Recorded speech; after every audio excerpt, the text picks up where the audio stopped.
Book supernatural, इसका हिंदी में अनुवाद है अलौकिक। अध्याय 45, फोर्ट वेन की अद्भुत घटना 1949।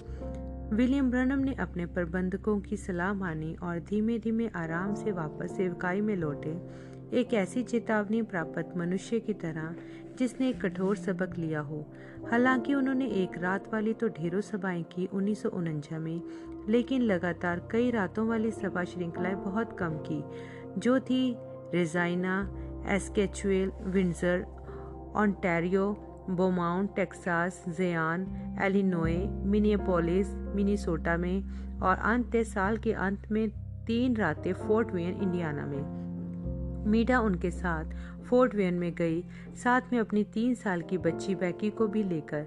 मार्जी मार्गन भी एक नर्स के रूप में साथ आई ताकि बीमारों की मदद और हिम्मत अफजाई करे जबकि वे प्रार्थना पंक्तियों में इंतजार करते हों। मार्जी को कैंसर से चंगा हुए 3 वर्ष बीत चुके थे। जब बिल ने उन्हें पहली बार देखा था तो वह बहुत कमजोर और क्षीण हो चुकी थी। अब वह बलवान और स्वस्थ हो गई थी। फोर्ट वेन में पहली रात को 5000 से ऊपर लोग आए थे, जिन्होंने शहरी इलाके वाले थिएटर को भीड़ग्रस्त कर दिया था। हमेशा की तरह बिल ने अपने श्रोताओं से यीशु मसीह के द्वारा पूरा किए जा चुके कार्य में विश्वास करने के बारे में बातचीत की। उन्होंने दिव्य चंगाई की प्रक्रिया समझाई, उसके वचनानुसार आधार पर जोर देते हुए। उन्होंने अपना कार्याधिकार समझाया। उन्होंने अपने दोनों चिन्हों के बारे में बताया और समझाया जितनी अच्छी तरह वे कर सकते थे कि किस तरह से प्रत्येक चिन्ह कार्य करता है। फिर उन्होंने उस दर्शन के विषय में विस्तार से बताया जो उन्होंने एक मृत बच्चे के विषय में देखा था, जिसे दोबारा सांसें लेनी थी। इसे अपनी बाइबल के सबसे पीछे वाले पन्ने पर लिख दीजिए, उन्होंने निवेदन किया। फिर जब वह घटित होगा आप जान जाएंगे कि मैं आपको सच बता रहा हूँ। हाल में वातावरण संदेह से कंपकपा रहा था जब बिल ने प्रभु के दूत का उल्लेख किया। उन्होंने दर्शकों में से कई एक को देखा जो एक दूसरे की ओर संदेहास्पद रीति से देख रहे थे। बिल ने ध्यान दिया कि यह लोग सभी स्वस्थ थे। बीमार लोग मदद के लिए उतने ही रुचिपूर्ण होते जितना कि भूखे भोजन के लिए होते हैं। जबकि अशर लोगों ने प्रार्थना पंक्ति लगाई। एक युवती श्वेत वस्त्रों में मंच के नीचे ग्रैंड पियानो बजा रही थी। बड़ी कुशल उंगलियों के साथ उसने पूरे श्रोता भवन को पुराने कलीसियाई भजन सबसे बड़ा वैद से भर दिया।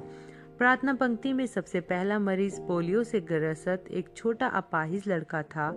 होवर्ड ब्रैनम ने उसे उठाकर मंच पर पहुंचाया, जिसके कारण उसकी मां अपनी सीट बचाए रख सकी। उस असहाय बच्चे को अपने बाहों में उठाकर बिल ने अपना सिर झुकाया और प्रार्थना की, स्वर्गीय पिता, मैं आपसे मांगता हूँ कि दया करें। अचानक से बिल को एक अंधा कर देने वाली ज्योति दिखाई पड़ी। पहले पहल तो उन्होंने सोचा कि संरक्षक ने स्पॉटलाइट उन्हीं पर केंद्रित कर दी है। बिल ने सोचा यह बदतमीजी है। यदि संरक्षण इन सभाओं को नहीं चाहता था तो भी उसे ऐसा तो नहीं करना चाहिए था। घुटनों पर झुककर बिल ने ऊपर बालकनी की ओर देखा, इस आशा में कि वह संरक्षक को इशारा कर सकेंगे कि उसे बंद कर दिया जाए। लेकिन तब उन्हें यह समझ आया कि वह कोई स्पॉटलाइट नहीं थी, वह प्रभु का दूत था जो छत की ओर से नीचे उतर रहा था, हमेशा की अपेक्षा अधिक तीव्रता से जलता चमकता हुआ। अब बिल को वही जोरदार भवंडर की जाने वाली पहचानी आवाज व्यूश सुनाई देने लगी। स्वर्गदूत ठीक नीचे मंच पर आ गया। बिल को फिर पता नहीं चला कि आगे क्या हुआ। उन्होंने बच्चे को छोड़ दिया या फिर वह बच्चा ही उनकी बाहों से। वह लड़का फर्श पर आकर गिरा, अपनी पूरी तरह से ठीक हो चुके पैरों पर, जितना कि हो सकते थे। उत्तेजनावश चिल्लाते हुए लड़का सीढ़ियों की तरफ दौड़ गया जो मंच से नीचे जाती थी। उसकी मां ने जोर से चीख मारी और अपनी सीट से उछलकर बाहें आगे फैलाए अपने बच्चे को गिरने से पहले ही लपक लेने को आगे झपट पड़ी। तब उसने भी उस सितारे को देखा और वह बेहोश हो गई। जब पियानो बजाती युवती ने उसने अपने हाथों को सिर के ऊपर उठा लिया और चीखने लगी। अलौकिक रीति से पियानो के बटन अपने ही आप ही ऊपर नीचे चलने लगे, उसी भजन को बजाए हुए। संसार का सबसे बड़ा वैद है यहाँ, सहानुभूति के संग यीशु दुखी दिलों को खुशी में उठाता। ओ सुनो नाम यीशु का। वह युवा पियानो वादक खड़ी हो गई और उसके हाथ अभी भी स्वर की ओर उठे ही हुए थे। अन्य भाषा से उस भजन को गाने लगी, जबकि पियानो साथ साथ अपने आप ही बजता रहा। अपने श्वेत परिधान में अपने लंबे सुनहरे बालों के साथ, जो कि उसके कंधों से होकर पीठ पर लटक कर लहरा रहे थे, वह एक फरिश्ते जैसी दिखाई पड़ रही थी और उसकी आवाज भी वैसी ही लग रही थी। इन दो आश्चर्य कर्मों को देखकर दर्शकों के हृदय विश्वास से जल उठे। 700 लोग बीच के चलने वाले स्थान पर आ जुटे, आगे जाने के प्रयास में, ताकि अपना जीवन यीशु मसीह को दे सकें। क्योंकि उसके सामने पर्याप्त जगह नहीं थी इतने सारे लोगों के लिए, ज्यादातर लोग बीच वाले स्थान में ही घुटनों के बल झुककर पुकार उठे, खुदा मुझ पापी पर दया करें। जब प्रार्थना पंक्ति फिर से शुरू हुई, 2 आदमी एक बूढ़े अंधे आदमी को मंच पर प्रार्थना के लिए लेकर आए। बिल ने उससे पूछा, श्रीमान, क्या आप विश्वास करते हैं कि जो मैं कहता हूँ वह सत्य है? जी, मैं करता हूँ, उसने जवाब दिया। उसके बाद दर्शन ने आकर विजय को प्रकट कर दिया। बिल ने कहा, आपका नाम जॉन रॉयन है, आप एक कैथोलिक हैं, आप बेंटन हार्बर में रहते हैं, जहां आप अखबार बेचते हैं। सड़क के एक कोने पर आप लगभग 20 वर्षों से अंधे हैं। यहोवा यूं फरमाता है, आप चंगे हो चुके। रेयान ने अपने सिर को खुजलाया, पर मुझे तो अभी भी कुछ दिखाई नहीं दे रहा है। इससे कोई मतलब नहीं है, आप चंगे हो चुके हैं। मैंने एक दर्शन में से होते हुए देखा है, और दर्शन कभी असफल नहीं होते हैं। जॉन रॉयन ने उन्हें धन्यवाद दिया और उन्हें वहां से ले जा लिया गया। उस रात को बाद में वही 2 आदमी जॉन रॉयन को प्रार्थना पंक्ति में दोबारा लेकर आए। रॉयन ने कहा, श्रीमान ब्रैनम, आपने कहा था कि मैं चंगा हो चुका हूँ, और आपने मुझे बताया था कि आप मेरा विश्वास करते हैं। बिल ने विरोध किया, मैं आपका विश्वास करता हूँ। आपने मेरे जीवन के विषय में वह बातें बताई जिन्हें आप अपने आप जान ही नहीं सकते हैं। सो मेरे पास आप पर विश्वास ना करने की कोई वजह नहीं है। मैं बस यह नहीं समझ पा रहा हूँ कि अब मैं क्या करूँ। बिल देख सकते थे कि उस आदमी को किसी चीज की जरूरत थी जो उसके विश्वास को मजबूत बनाए रखने में मददगार हो।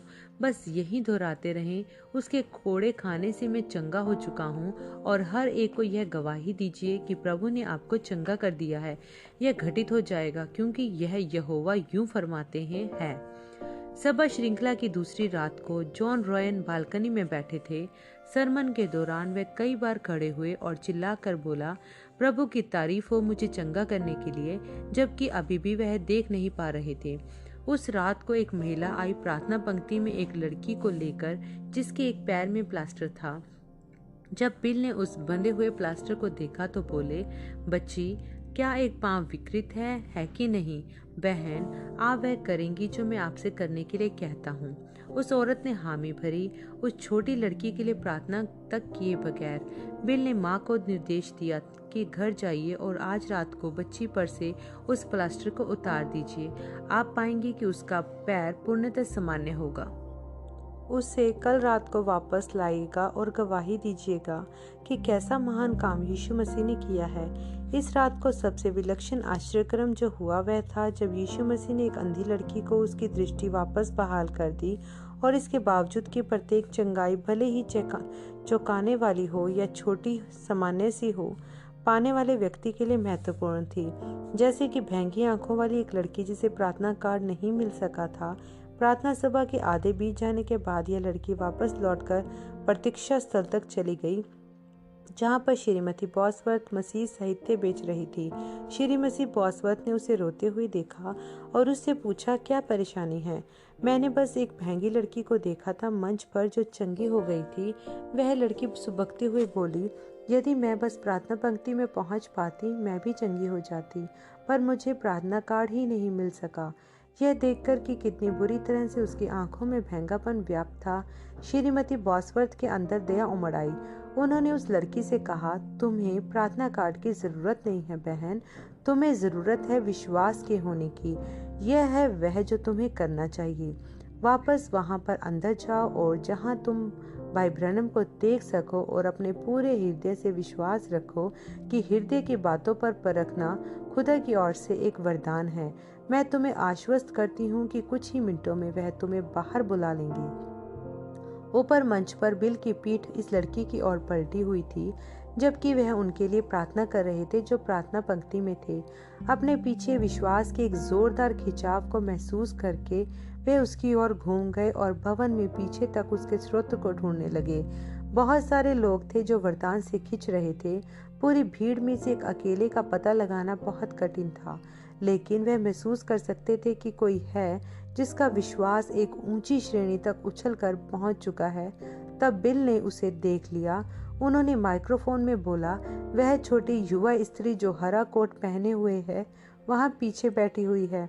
आपकी आंखें भैंगी हैं, है कि नहीं? अब मत डरो, यीशु मसीह तुम्हें चंगा कर चुके। तुरंत वैसा ही हो गया। जिस समय तक प्रार्थना सभा समाप्त हुई, बिल को थकान के कारण चक्कर आने लगे। वह लड़खड़ाते हुए मंच से हटकर एक स्थान पर पहुंच गए। एक और लगे पर्दे के पीछे दर्शकों की निगाहों से छिपा हुआ था एक बैप्टिस्ट प्रचारक जिनका नाम था श्रीमान पेंड्रिगो, वहां उनसे बात करने के लिए इंतजार कर रहे थे।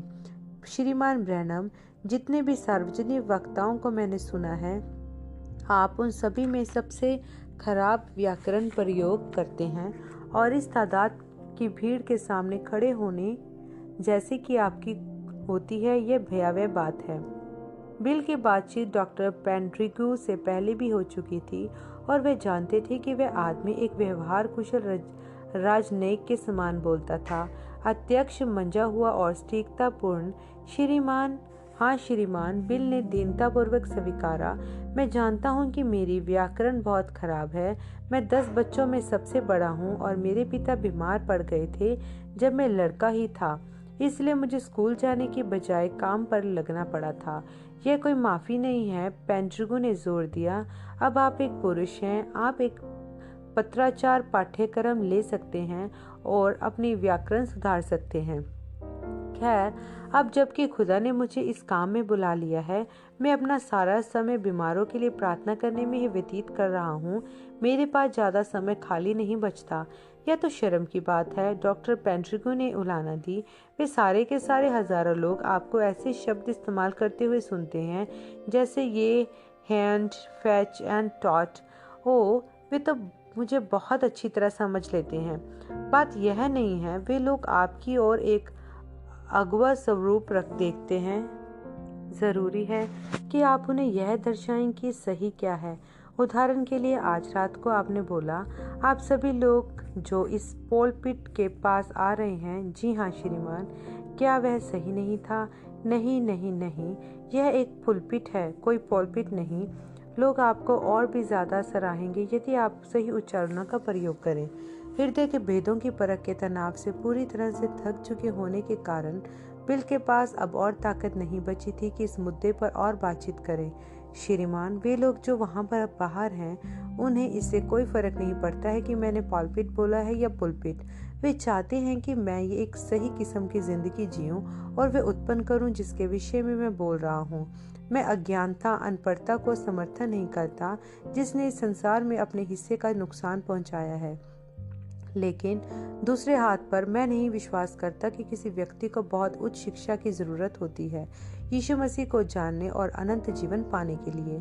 ठीक तभी आर्न बैक्स्टर वहां पहुंच गए, उन्हें वहां से निकल बचाने के लिए। जबकि बैक्स्टर बिल को और उनके परिवार को गाड़ी से वापस इंडियाना होटल में ले जा रहे थे, उन्होंने पूछा, भाई ब्रनम, आपने उस विकृत पैर वाली छोटी लड़की के लिए प्रार्थना क्यों नहीं की थी? उसके लिए प्रार्थना करना जरूरी नहीं था। आज दोपहर को मैंने एक दर्शन में उसे चंगा होते हुए देखा था। मैंने कभी भी दर्शनों को असफल होते हुए नहीं पाया है। मॉर्जी मार्गा ने कहा, भाई बिल, मैं अपाहिज लोगों की सहायता कर रही थी जो सामने की ओर बैठे हुए थे और मुझे एक आदमी के लिए खास बोझ महसूस होने लगा। मैं सोचती हूँ कि शायद इसलिए कि वह मेरे पति से बहुत मिलता जुलता दिखाई पड़ता है। उसका नाम है श्रीमान लीमैन। क्या आपने उसे देखा था? नहीं, मैंने नहीं देखा बहन मार्जी। मैं कल रात को उसे ढूंढने का प्रयास करूंगा। शुक्रवार को फोर्ट वेयर में अपनी आखिरी रात को बिल ने अपने प्रबंधकों से कहा कि वे एक त्वरित पंक्ति लगाना चाहेंगे यदि उन्हें ऐसा लगता है कि वह उसे संभाल सकते हैं तो। वे राजी हो गए इस शर्त पर कि वह इसका बोझ स्थानीय प्रचारकों के साथ बांटेंगे, तभी ताकि प्रार्थना सेवा बहुत ज्यादा देर तक ना चले। बिल के लिए एकदम बढ़िया था। प्रार्थना पंक्ति शुरू हुई एक महिला की गवाही के साथ जो अपनी विकृत पांव वाली बेटी को पिछली रात प्रार्थना करवाने के लिए लाई थी। वह सभा के बाद अपनी बेटी को घर ले गई और घंटे भर तक उसका प्लास्टर आरी से काटकर निकाल दिया। पैर एकदम सही लग रहा था। आज की सुबह डॉक्टर के एक्सरे ने इसकी पुष्टि भी कर दी थी, हड्डियां बिल्कुल सही हैं। इस गवाही ने जबरदस्त सामूहिक विश्वास का माहौल बना दिया। इतने ढेर सारे त्वरित प्रार्थना पंक्ति में शामिल होने के लिए धक्का मुक्की करने लगे कि जो लोग बुरी तरह अपाहिज थे उनको तो मौका ही नहीं मिल सका। बिल ने श्रीमान ली मैन को देख लिया। वे अपाहिज व्यक्ति जिनकी शक्ल मार्जी मार्गन के पति से मिलती थी।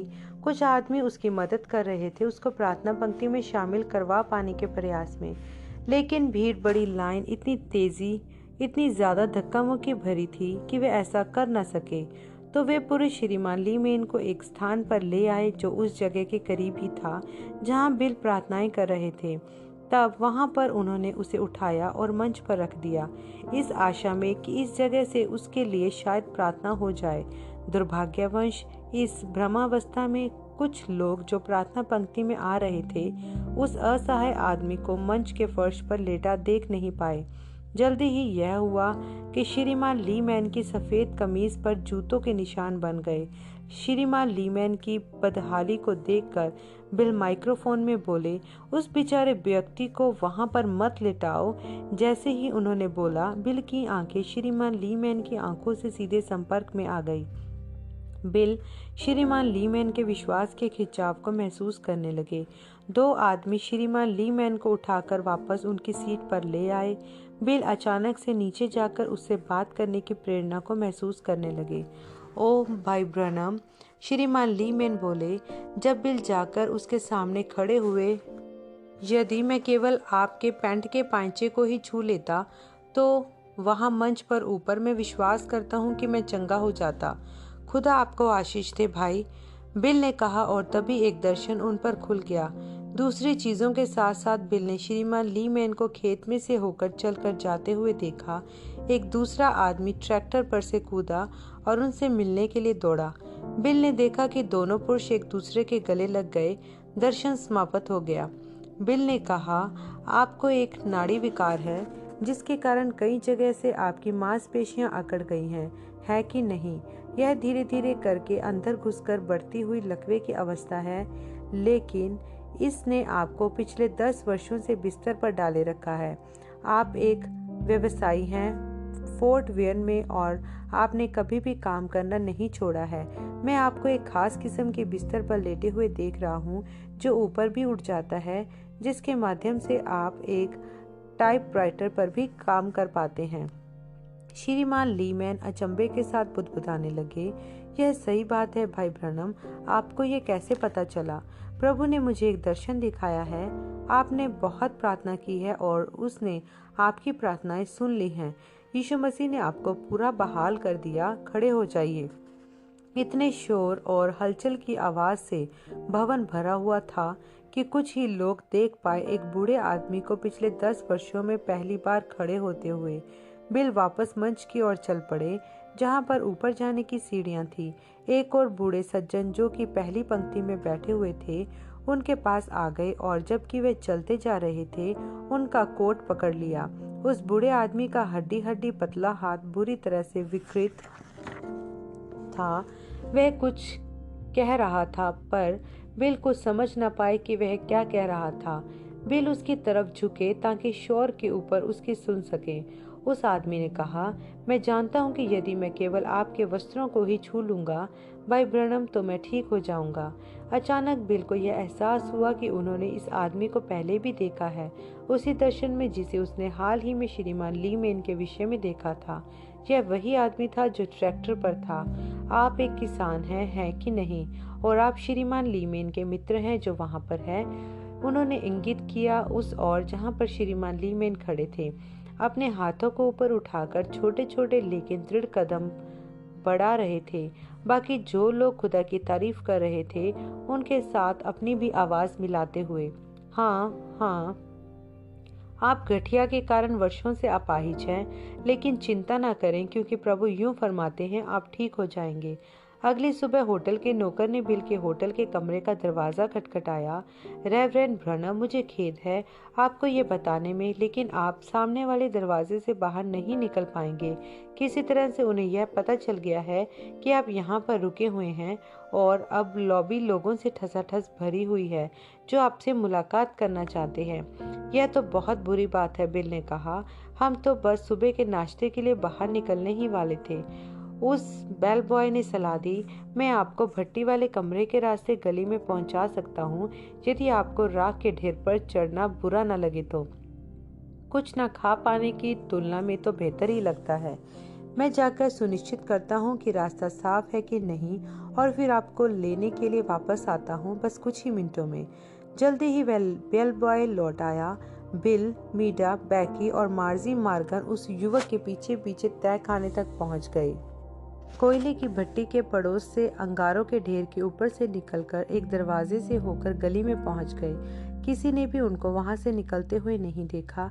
इस बात को सुनिश्चित करने के लिए कि उन्हें कोई पहचान न ले, बिल ने अपनी टोपी को नीचे बाहों तक खींच लिया था और अपने लंबे कोट के कॉलरों को खड़ा कर लिया था। वे अपनी बेटी बैकी को गोद में लिए हुए थे कि उसका सिर उनके गाल से सटा हुआ था। इस बात ने भी उनके चेहरे को छिपाए रखने में मदद की। वे लोग दूसरी सड़क पर एक ब्लॉक तक पैदल चलते चले गए, फिर सड़क को पार करके हॉब्स हाउस की ओर बढ़ चले, जो कि एक भोजनालय था जहां वे पिछले कुछ दिनों से लगातार जा रहे थे। अचानक से बिल की देह में गुदगुदी होने लगी। जब उन्हें प्रभु के दूत की उपस्थिति महसूस होने लगी थी, वह रुक गए। क्या बात है प्रिय? मीटा ने पूछा। प्रभु के आत्मा ने मुझे अभी अभी बोला है बाएं मुड़ जाने को। बिल ने अपनी बेटी को मीटा को थमाया और चलने लगे। लेकिन भाई बिल, मार्जी बोले, यही तो वह जगह है जहाँ पर हम खाते आ रहे हैं। मीडा ने एक उंगली को होठों पर लंबवत रखा। मैंने उनके चेहरे पर यह भाव पहले भी देखा है। आत्मा उनकी अगुवाई कर रहा है, बस पीछे पीछे चलते रहो। कई एक ब्लॉक पार करने के बाद बिल एक भीड़ भाड़ वाले भोजनालय में मुड़ गए जिसका नाम था मिलर कैफेटेरिया। उन्होंने अपना भोजन बुफे के तरीके से लिया और मेज पर बैठ गए। इससे पहले कि बिल टोस्ट का एक कोर मुंह में काट कर ले पाते, पड़ोस की मेज पर बैठी एक महिला चिल्ला उठी, खुदा का धन्य हो, और वह खड़ी हो गई बिल की दिशा में देखते हुए। मार्जी ने बिल से फुसफुसा कर कहा, आप तो भला हो कि निकल जाओ, यदि नहीं तो पूरा का पूरा झुंड आपको यहाँ पर फंसा लेगा। ऐसा मत करो मार्जी, पवित्र आत्मा कुछ कर रहे हैं। पड़ोस वाले मेज से वह महिला चलती हुई बिल की मेज पर आई। घबराते हुए उसने कहा, भाई ब्रनम, मैं आशा करती हूँ कि आप यह नहीं सोचेंगे कि मैं अशिष्टतापूर्ण आचरण कर रही हूँ, पर मुझे लगता है कि प्रभु आपको यहाँ पर मुझसे ही मिलवाने लाए हैं। आप मुझे अपनी कहानी क्यों नहीं बताती हैं बहन? मेरा भाई और मैं टेक्सास से हैं। उसने पेस्ट जैसी चिपचिपे से चेहरे वाले एक आदमी की ओर इंगित करके बोला, जो उस मेज की ओर बैठा था। वह आदमी इनको देख रहा था, पर उसने उठने का कोई उपकरण नहीं किया। वह भला चंगा मालूम नहीं पड़ता था। उस औरत ने आगे बताया, मेरा भाई हृदय रोग से मर रहा है। डॉक्टर उसके लिए कुछ नहीं कर सकते हैं। उसका दिल इतना बड़ा हो चुका है कि वह डायफ्राम को दबा रहा है। पिछले सप्ताह उसके डॉक्टर ने उसकी जांच की थी और कहा कि उसके पास बहुत ही कम समय बचा है जीने के लिए। भाई ब्रनम, हम आपके पीछे पीछे 10 सभाओं से आ रहे हैं, लेकिन मेरा भाई एक बार भी प्रार्थना पंक्ति में नहीं पहुंच सका है। हमारे पैसे भी समाप्त हो चुके हैं, लेकिन हम बस एक बार और कोशिश करना चाहते थे, तो हमने अपनी गायें बेच दी ताकि फोर्ट वेन की इस यात्रा के लिए कुछ धन अर्जित कर सकें। जब हम यहाँ पर पहुंचे तो भीड़ इतनी ज्यादा थी कि हम तो भवन के अंदर भी नहीं पहुंच सके। कल रात को मैं बहुत व्याकुल हो गई थी। मैं सारी रात प्रार्थना करती रही। किसी समय आज सुबह भोर में मैं सो गई। मुझे अपना सपना आया कि खुदा ने मुझसे कहा कि मिलर कैफेटेरिया नामक स्थान को खोजूं। यदि मैं अपने भाई के साथ 9 बजे तक वहां पहुंच जाऊंगी तो मेरा भाई चंगा हो जाएगा। बिल ने अपनी घड़ी पर निगाह डाली। उसमें ठीक 9 बज रहे थे। अपने भाई को यहाँ लेकर आइए। बिल ने उस आदमी का दायां हाथ छुआ अपने बाएं हाथ से। दुष्ट आत्मा के कंपनों ने उनकी बाह को हिला कर रख दिया। ऐसा झटका लगा कि उनकी कलाई घड़ी की ही खराब हो गई। अपना सिर झुकाकर बिल ने चुपचाप प्रार्थना की, पिता, आपके बेटे यीशु मसीह के नाम में कृपया इस मनुष्य को चंगा कर दीजिए। सारे कंपन खत्म हो गए। उस आदमी ने अपने सीने पर अपना हाथ रखा और एक लंबी सांस खींची। मुझे फर्क महसूस हो रहा है, वह बोला। फिर से उसने अपने फेफड़ों को फुलाया। वह चकित हुआ क्योंकि उसे कोई दर्द महसूस नहीं हुआ। क्यों? मुझे तो ऐसा तब से महसूस नहीं हुआ है जब से मैं एक युवक था। इस दृश्य ने दूसरे खाना खाते लोगों का ध्यान आकर्षित कर लिया, हालांकि उन्होंने अपना भोजन अभी छुआ भी नहीं था। बिल ने वहां से निकल जाने का निर्णय लिया, इससे पहले कि लोग उन्हें पहचान पाए। जैसे ही उन्होंने कैफेटेरिया के बाहर कदम रखा, एक औरत जो ठीक दरवाजे के बाहर ही खड़ी हुई थी, उसने उनकी ओर आश्चर्य से बड़ी बड़ी खुली आंखों से उनकी ओर देखा। अगले ही पल वह अपने घुटनों पर आ गिरी, वही फुटपाथ पर उनके सामने, और उनके पैर को पकड़ लिया। ओ खुदा, बंद आंखों के साथ सुबकने लगी। ओ खुदा, आपका धन्यवाद। वह एक छोटे से कद की महिला थी जो काले वस्त्र पहने हुए थी। उसकी देह कँपकँपाने लगी जबकि उसकी आंखों से आंसू बरस रहे थे। कोमलता से बिल ने अपना हाथ उसके कंधे पर रखा। खड़ी हो जाएं बहन और मुझे बताइए क्या परेशानी है। मैं शिकागो से आई श्रीमती डैमिको हूँ, अस्थिर आवाज के साथ उसने बोला। जैसे जैसे वे अपने पैरों पर खड़ी होती जा रही थी, मुझे एक कैंसर युक्त रसोली है, यहाँ तक कि मेयो क्लिनिक में भी मेरी मदद नहीं कर सकते हैं। मैं रेडियम और एक्सरे उपचारों को ले चुकी हूँ, लेकिन रसोली बढ़ती ही जा रही है। मेरे पति एक बड़ी स्पैगेटी बनाने वाली फैक्ट्री के मालिक हैं, सो मेरे पास ऑपरेशन हेतु पर्याप्त धन है, लेकिन डॉक्टरों ने मुझे बताया है कि मेरे मामले में उसमें कोई भी फायदा नहीं होगा। भाई ब्रनम, मैं आपकी सभाओं में आती रही हूँ। मैंने बहुत कोशिश की कि आप तक पहुँच पाने की, लेकिन नहीं कर सकी। मैंने प्रार्थना और प्रार्थना की। मैं बहुत ही व्याकुलतापूर्ण अवस्था में हूँ। आज सुबह मुझे सपना आया कि प्रभु चाहते हैं कि मैं मिलर कैफेटेरिया के सामने जाकर खड़ी हो रहूं 9 बजे के ठीक 10 मिनट बाद, और अब आप यहाँ पर हैं। उस औरत की कलाई को पकड़कर बिल ने प्रार्थना की, स्वर्गीय पिता, मैं जानता हूँ कि आप अगुवाई कर रहे हैं। अपने बेटे यीशु मसीह के नाम में इस औरत को चंगा कर दीजिए। पल भर के बाद ही उन्होंने महसूस किया कि कैंसर के जीवन के कंपन समाप्त हो गए हैं। श्रीमती डैमिको चंगी हो गई थी। वापस होटल के अपने रास्ते पर वह लोग एक दवाई की दुकान में गए। मीडा एक रंग भरने वाली पुस्तिका और रंगीन क्रेयॉन खरीदना चाहती थी ताकि वह बैकी को अपने होटल के कमरे में व्यस्त रख सके। बिल टहलते हुए खेलकूद के सामान वाले हिस्से में पहुंच गए, मछली पकड़ने की बंसी इत्यादि देखने के लिए। फिर से उन्हें स्वर्गदूत की उपस्थिति महसूस होने लगी। सिर झुकाकर उन्होंने प्रार्थना की, स्वर्गीय पिता, आप क्या चाहते हैं कि मैं करूं? जितना साफ रीति से वे अपनी पत्नी को दुकान के क्लर्क से बात करते सुन रहे थे, उतना ही साफ बिल ने स्वर्गदूत की आवाज को स्वयं से यह कहते हुए सुना, ब्लॉक के अंतिम सिरे तक जाओ, सड़क को पार करो और वहीं पर खड़े हो जाओ। मीडा और मार्जी को अपने बगैर ही वापस होटल भेजकर बिल ने प्रभु के निर्देशों का अनुसरण किया। वह उस कोने पर काफी देर तक खड़े रहे, एक विशालकाय आयरलैंड वासी पुलिस वाले की सीटी बजा बजाकर ट्रैफिक को दिशा दिखाते हुए। उस चौराहे पर लोगों की आवाजाही दोनों ओर से ही लगातार बनी हुई थी। बिल उनके चेहरों को ध्यान से देख रहे थे, इस बात पर अचरज करते हुए कि भला क्यों प्रभु चाहते हैं कि मैं वहां पर खड़ा रहूं। लगभग 10 मिनटों के पश्चात बिल ने देखा कि एक जवान स्त्री सड़क के दूसरे सिरे के पटरी के किनारे पर आई। वह काले सफेद चेक वाले वस्त्र पहने हुए थी और एक टैम और शेंटर किस्म की टोपी लगाए हुए थी। बिल को एक समझाए ना जा सकने वाला एक दबाव सा महसूस होने लगा कि यही वह व्यक्ति है जिससे उन्हें मिलना है। उन्होंने अपनी स्थिति को ऐसे बदला कि जब वह सड़क को पार करके आए तो उसे उनके करीब से गुजरना पड़े। ट्रैफिक पुलिस वाले ने अपना हाथ उठाकर सीटी बजा दी। कारें रुक गई और वह जवान स्त्री सड़क पार करके इस ओर आ गई। उसने अपना सिर झुका रखा था और वह बिल के ठीक करीब से होकर गुजर गई बिना उन पर ध्यान दिए। उसे जाते देखकर बिल ने सोचा, यह अजीब बात है, भला क्यों प्रभु चाहते थे कि मैं उसके करीब जाऊं। वह जवान स्त्री लगभग 20 फीट तक आगे जाकर रुकी और पीछे पलटी। अचंभा उसके चेहरे पर उछल आया था। ओह भाई ब्रनम! वह दौड़कर वापस उनके पास आई। भाई ब्रनम, क्या मैं सपना देख रही हूँ या वे वाकई में आप ही हैं? हाँ बहन, यह मैं ही हूँ। क्या कोई समस्या है जिसमें कि मैं आपकी कोई मदद कर सकता हूँ? उसके शब्द इतनी तेजी से उसके मुंह से फूट निकले जैसे उसे यह डर हो कि उसकी बात समाप्त होने से पहले ही वे गायब हो जाएंगे। मैं कनाडा से हूँ। मैं $150 प्रति वर्ष की एक अपाहिज पेंशन पर गुजारा करती हूँ। मैंने उसका अंतिम हिस्सा भी इन सभाओं में खर्च कर दिया है, लेकिन मैं फिर भी प्रार्थना पंक्ति में शामिल नहीं हो पाई हूँ।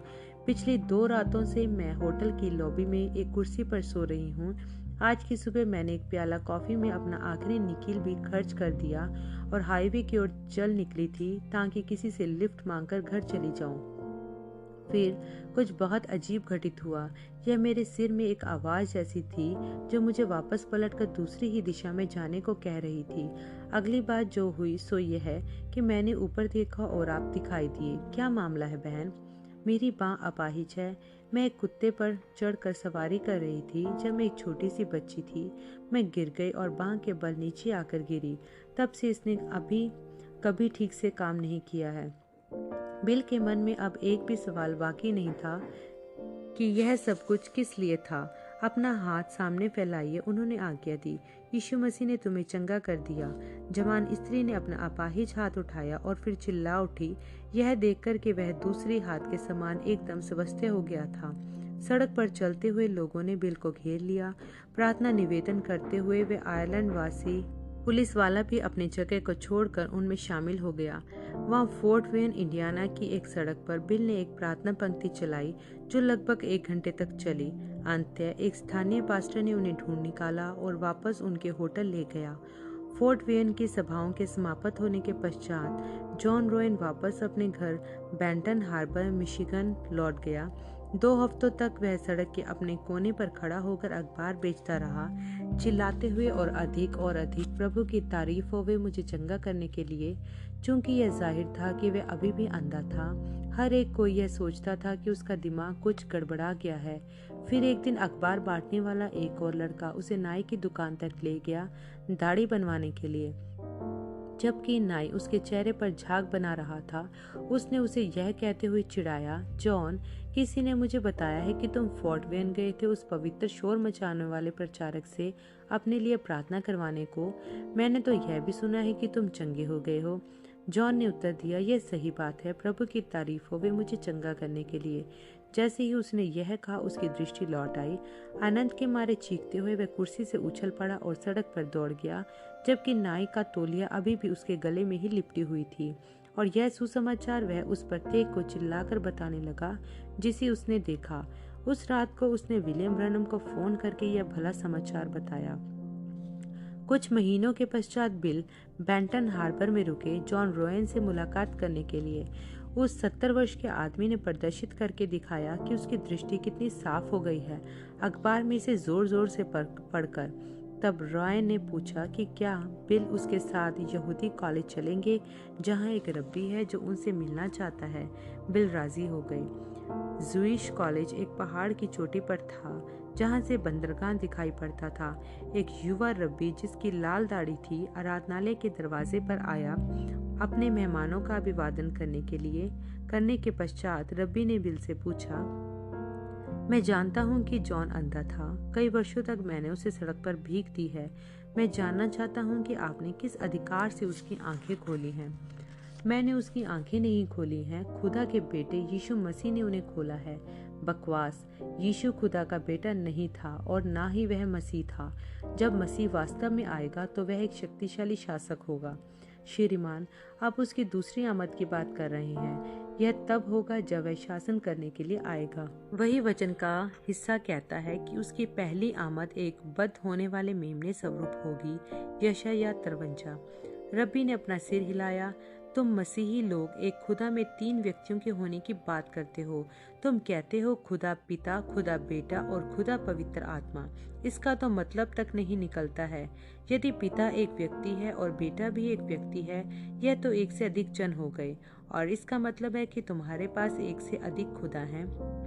ठीक मूर्ति पूजकों की तरह तुम अन्य जाति लोग खुदा के 3 टुकड़ों में काटकर उसे एक यहूदी को नहीं दे सकते हो। बिल ने उत्तर दिया, कुछ मसीही हो सकता है कि खुदा को 3 टुकड़ों में बांट देते हो, लेकिन मैं नहीं करता हूँ। एक ही खुदा है। पुराने नियम में वही यहोवा के नाम से जाना जाता था और उसने खुद को कई प्रगटीकरणों में प्रकट किया, जैसा कि आग के स्तून में जिसने इजरायलियों की अगुवाई करके उन्हें मिस्र की गुलामी से बाहर निकाल लाया था। नए नियम में खुदा ने स्वयं को एक देह में प्रकट किया अपने बेटे यीशु में, ताकि संसार के पापों के लिए मर सके। श्रीमान, क्या आप अपने ही नबियों पर विश्वास नहीं करते? बिल्कुल, मैं करता हूँ। यशायाह ने कहा था, क्योंकि हमारे लिए एक बालक उत्पन्न हुआ, हमें एक बेटा दिया गया और अधिकार उसके कंधों पर होगा, और उसका नाम कहलाएगा अद्भुत सम्मति देने वाला, सामर्थी खुदा, अनंत काल का पिता, शांति का राजकुमार। यशायाह 9:6। आप देखें, यह 3 भिन्न व्यक्ति नहीं है, एकमात्र खुदा है जो 3 ओहदों में स्वयं को प्रकट कर रहा है, 3 युग विधानों में। प्रत्येक युग विधान में खुदा ने स्वयं को भिन्न रूप से प्रकट किया। सबसे पहले एक पिता के रूप में, फिर एक बेटे के रूप में, और आज पवित्र आत्मा के स्वरूप। इसीलिए मैं लोगों को प्रभु यीशु मसीह के नाम में बपतिस्मा देता हूँ, क्योंकि यही पिता, यह बेटा और पवित्र आत्मा का नाम है। आंसू की एक बूंद रब्बी के गाल पर बहकर नीचे आ गई और उसकी घनी दाढ़ी में गायब हो गई। बिल ने आशापूर्ण होकर कहा, अब आप यह विश्वास करते हैं कि यीशु ही मसीह था, है कि नहीं? रब्बी ने अपने याजक पद पर होने के चिन्ह की ओर इंगित किया। आराधनालय के ऊपर 6 कोनों वाला दाऊद का एक सितारा। उसने कहा, इसके द्वारा मैं एक अच्छी जीविका कमाता हूँ। यदि मैं रब्बी नहीं होता तो हो सकता है कि मैं सड़क पर अपने भोजन के लिए भीख मांग रहा होता। मेरे लिए तो जलधारा से आता पानी पीना और नमकीन वाले बिस्कुट खाना ज्यादा भला होगा। सत्य बोलते हुए बिल बोले, बजाय रोज तला हुआ मुर्गा खाऊं पर झूठ के साथ खड़ा पाया जाऊं। कांपते हुए वह रब्बी पलटा और अपने आराधनालय में वापस चला गया। इस साक्षात्कार के कुछ ही दिन पश्चात बिल ने पाइन बलफ और क्रोंसों में एक रात की एक चंगाई सभा की।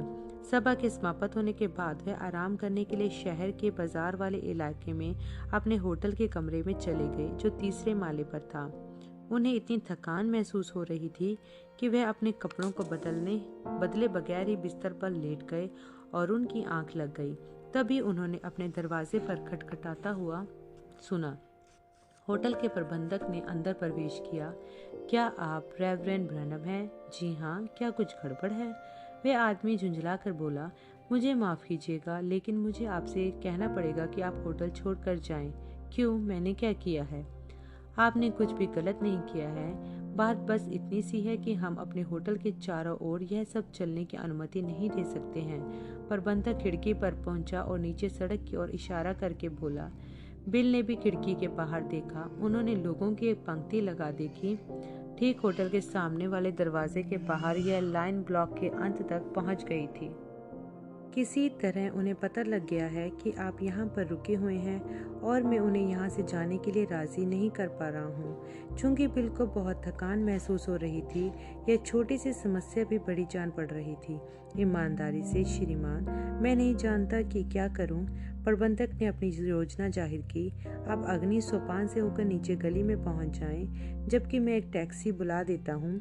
मैं कैब के ड्राइवर को गली में पहुँचने के लिए बोल दूंगा, जहाँ से वे आपको ले लेगा। मैंने पहले से ही आपके रुकने का इंतजाम इसी शहर के एक और होटल में कर दिया है। बिल ने फिर से खिड़की से नीचे देखा। बाहर बर्फ गिर रही थी। उन्होंने देखा माएँ अपने बीमार बच्चों के लिए सिर को अखबार से ढके हुए थी ताकि उन्हें बर्फ से बचा सकें। उन्होंने कुछ ऐसे लोगों को देखा जो छड़ी के सहारे थे। उनका ध्यान गया एक आदमी पर जो बहुत ही बुरी तरह कांप रहा था, या तो ठंड से या फिर लकवे से। बिल अपने मन को मना नहीं सके कि वह इन लोगों को यूं ही वहां खड़े रहकर छोड़कर निकल जाएं। उन्होंने प्रबंधक से कहा, मेरे पास एक फर्क योजना है। अपना कोट पहनते हुए बिल सड़क किनारे की पगडंडे की ओर नीचे बढ़ते चले गए। एक कोने पर जाकर रुक गए। वहाँ पाइन ब्लफ में सड़क किनारे जलते लैंप की पीली सी रोशनी के तले, जबकि आसमान से बर्फ धीमे धीमे गिर रही थी, बिल ने बीमारों के लिए प्रार्थना की। इस तत्कालीन बिना तैयारी की लगी प्रार्थना पंक्ति से भी वही परिणाम पैदा किए जैसी पूर्व नियोजित प्रार्थना सभाओं में थे। एक आदमी ने अपनी छड़ी फेंक दी, चिल्लाते हुए, यीशु की तारीफों में चंगा हो गया। फिर एक और चंगा हो गया और एक और, जिसके कारण और अधिक चीख चिल्लाना और तारीफें करना होने लगा। कोई गाने लगा, दूसरों ने साथ देना शुरू कर दिया। विश्वास उठ गया। बर्फ के फाये चमचमा रहे थे जब वे अंधेरे आसमान से गिरते हुए रोशनी में आते। यह उन सबसे सुंदर प्रार्थना सभा थी जिनको बिल ने पहले अनुभव किया था। वह तब तक फुटपाथ पर बने ही रहे जब तक उनकी उंगलियां सुन ही नहीं पड़ गई और प्रार्थना करवाने के लिए लोग ना बचे। फिर वह सहारा लेते हुए किसी तरह से अपने कमरे में वापस पहुंचे और सो गए। फोर्ट वेयन सभाओं के लगभग 1 महीने पश्चात बिल ने एक सभा की लिटिल रॉक ऑक्रेंसो में। श्रीमती डेमिको आई, बड़ी उत्सुकता पूर्वक अपनी गवाही देने के लिए खड़ी हुई।